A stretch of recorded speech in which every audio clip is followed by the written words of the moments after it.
Prezados irmãos e irmãs, quando Jesus soube que João Batista tinha sido assassinado, o grande amigo dele, primo, o maior dos profetas, Jesus se retirou para ficar sozinho, para sofrer a morte, o luto do seu amigo.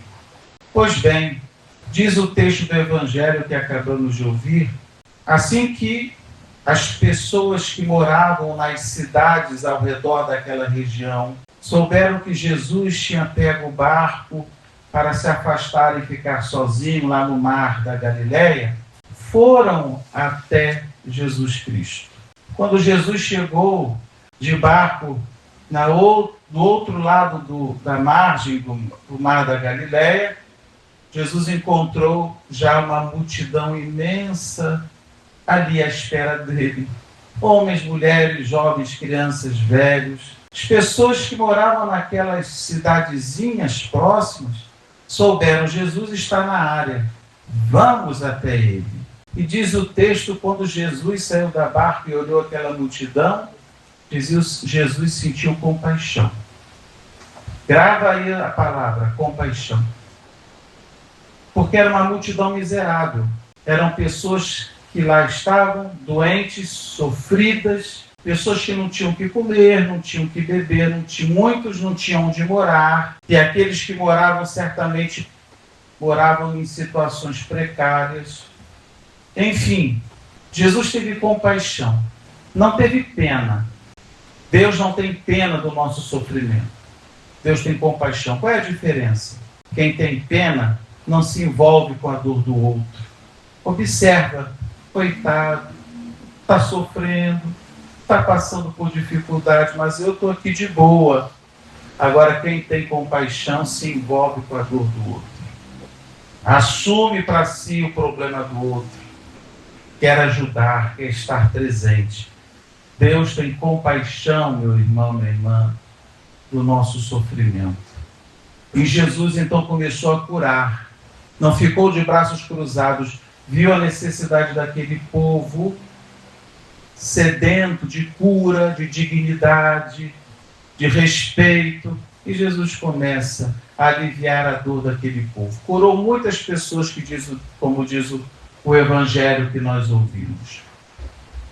O dia foi avançando, a noite chegando, era uma região de deserto, e os apóstolos, preocupados, disseram a Jesus: Senhor, o Senhor já curou muita gente, já fez bem a muita gente, é hora de despedir esse povo, porque nós precisamos comprar alimento para nós. Nós precisamos comer também.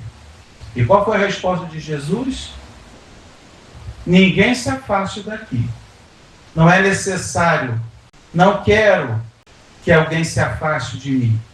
Eles estão aqui porque eu estou aqui. Eu sou o pastor que veio para cuidar desse rebanho. Eu sou o bom pastor. E olha que Jesus já tinha curado muitos enfermos, certamente expulsado demônios. Mas Jesus não se limita a isso.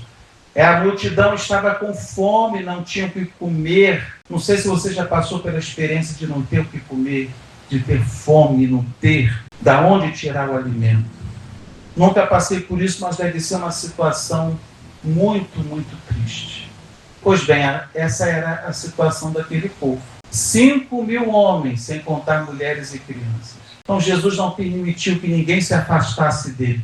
Ficam aqui. E deu a ordem aos apóstolos: dá-lhes vós mesmos de comer. Os apóstolos não entenderam nada, mas como? Jesus, o senhor está, com todo respeito, está delirando? Olha essa multidão, como nós vamos dar de comer? Nós não temos nem para nós. E o que temos aí? 5 pães e 2 peixes. Jesus pronunciou a bênção, levou os olhos ao céu, e na sua autoridade manifestou todo o seu poder naqueles 5 pãezinhos e 2 peixes. Multiplicou, multiplicou, multiplicou. E aqui se manifesta a fartura de Deus, meu irmão. A prodigalidade de Deus. Diz o texto que todos ficaram satisfeitos, saciados, ainda sobraram 12 cestos cheios. Ninguém ficou com fome, mas todos ficaram plenamente satisfeitos com aquele pão material, com aquele peixe material, que eram apenas um sinal. Aliás, meus irmãos, no contexto bíblico, o pão é muito utilizado para manifestar a presença de Deus no meio do povo, o zelo e o cuidado de Deus no meio do povo.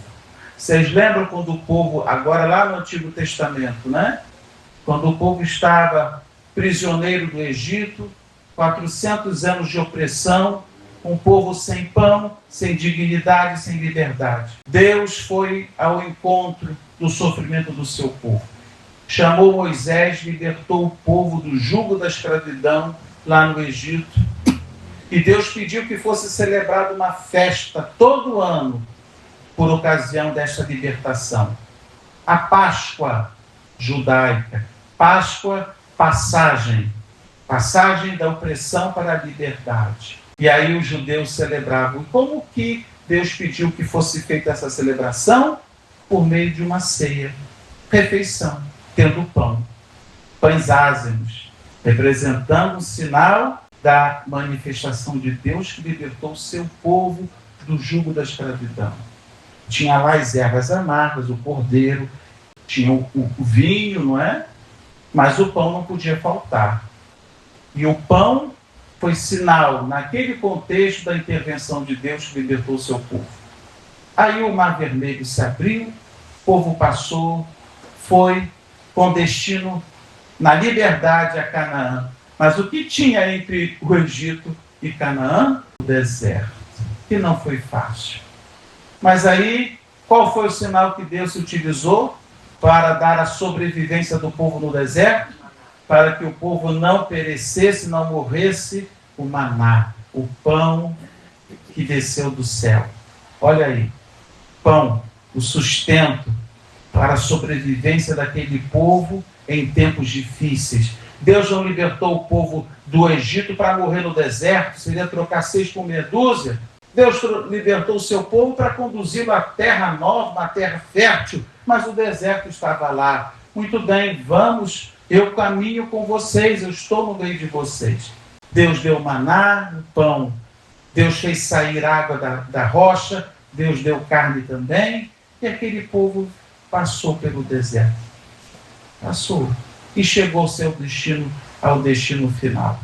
Chegando em Jesus, meu irmão, minha irmã, na plenitude dessa manifestação da presença de Deus na nossa vida, na vida do povo, não mais por meio de Moisés, mas agora o próprio Deus, Deus que se faz homem, o Filho de Deus encarnado, assumindo na história a nossa humanidade.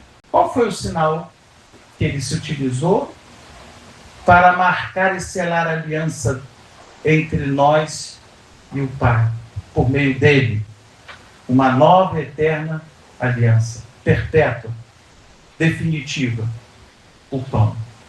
Tendo em suas mãos o pão, quando Jesus chamou os apóstolos naquela quinta-feira, antes, na véspera da sua morte, do seu sacrifício, ele disse: tomai todos e comei, isto é o meu corpo. Tomai todos e bebei, isto é meu sangue. Ou seja, Jesus transubstancia, a palavra é essa, mudança de substância.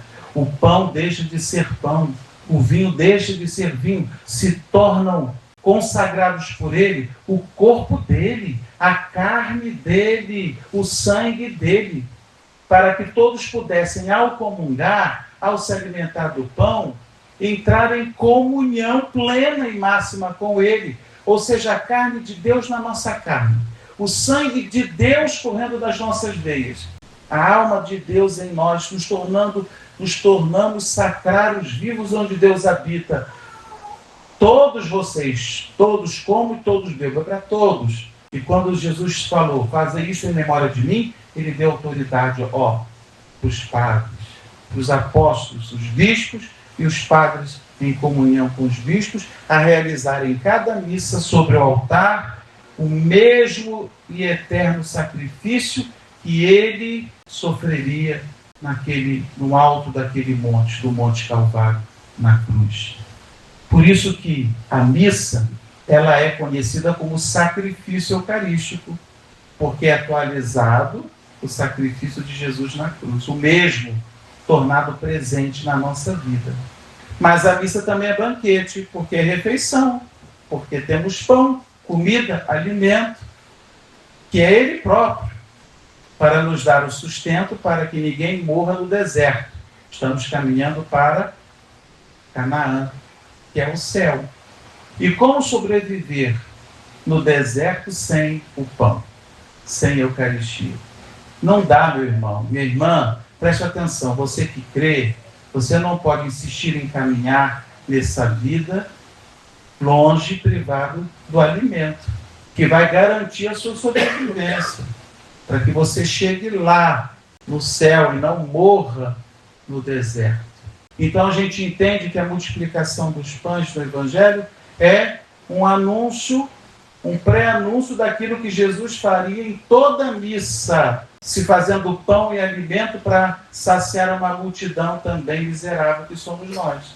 Você não precisa de cura, você não precisa de libertação, de salvação, de conversão. Então, nós estamos aqui também precisando de tudo isso, como aquela multidão.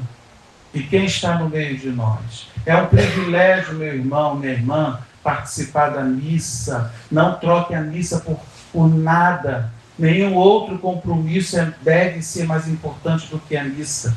Nada substitui a missa, porque na missa a gente tem, na Eucaristia celebrada, o sacrifício de amor, a nossa salvação, a nossa redenção acontecendo hoje na nossa vida, para que eu entre em comunhão nessa aliança de amor com Deus.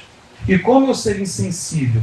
Olha, Deus nos dá graça como católicos. Veja essa região toda aqui da nossa paróquia. O único grupo de pessoas que está tendo agora o privilégio de estar numa missa são vocês. É ou não é uma graça? Quantos estão aí? Soltos, perdidos, procurando um sentido para a vida. E nós estamos nessa capelinha pequena. Nós somos os felizes convidados para a ceia do Senhor. Deus chama muitos. Como a gente cantou agora no canto inicial. São muitos os convidados. Quase ninguém tem tempo. Quase ninguém dá tempo para o sagrado. Quase ninguém dá tempo para Deus. Se você está aqui, persevera nessa fé, meu irmão, minha irmã. Não deixe que a missa, que a Eucaristia saia da tua vida. Não deixe. Se você mora aqui, quando não tiver missa aqui, sabe aonde ir, aonde encontrar a Eucaristia. Quem nos separará do amor de Jesus? Olha São Paulo na segunda leitura. Nada pode nos separar do amor eucarístico. Nada. Tribulação, perseguição, sofrimento, perigo, espada, nudez. Nada, meu irmão, minha irmã. Porque o amor de Deus é gratuito. Não impõe os nossos méritos. Ninguém teria mérito para estar aqui. Profeta Isaías, na primeira leitura, vinde, comam e bebam de graça. Todo mundo, pode vir. É de graça. Você pagou algum dinheiro para estar aqui, nessa missa, para comungar? A porta da igreja foi aberta, ficou algum porteiro lá cobrando R$1, R$2, R$10, R$5? Só entra quem paga? Não. A coleta é um gesto de doação para quem quer e quem pode, para quem tem consciência da necessidade de mantermos a casa do Senhor. Mas não é nada imposto, né? Então, meu irmão, minha irmã, louvado seja Deus, porque no dia que celebramos a vocação sacerdotal, nós estamos tratando sobre a Eucaristia. É o Padre, na graça que foi confiada a ele, que realiza esse milagre na vida da comunidade. Bendito seja Deus. E que a Eucaristia seja sempre o nosso alimento indispensável na caminhada rumo ao céu. Louvado seja nosso Senhor Jesus Cristo. Para sempre seja louvado.